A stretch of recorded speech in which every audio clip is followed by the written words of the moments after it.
మనమందరం కూడా ఈరోజు ఎంతో భక్తి భావంతో జరుపుకుంటూ ఉన్నాం. ఉదయంలో విశేషమైనవి ఉపవాసం, జాగరణ.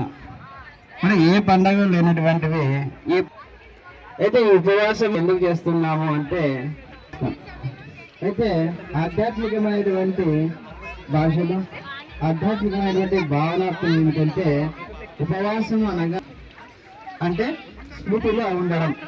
అందుకే ఈ రోజంతా ఒక్క పరమాత్మ యొక్క శివుని నామస్మరణలోనే మన ఈ దినాన్ని గడపడం కోసమే ఉపవాసం అనేది ఆచరిస్తాం.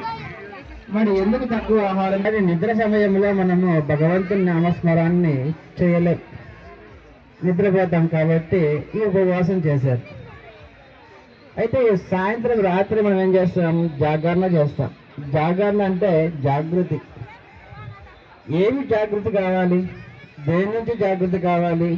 జాగృతి అంటే మేల్కోవడం అని. దేని నుండి మేల్కోవాలి అంటే నిద్రపోవడం నుండి మేల్కోవడమా?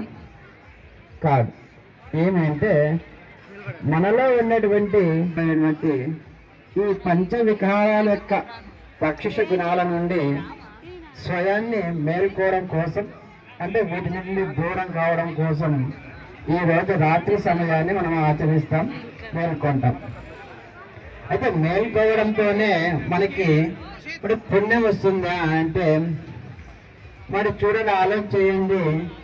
ప్రతిరోజు ఎంతో మంది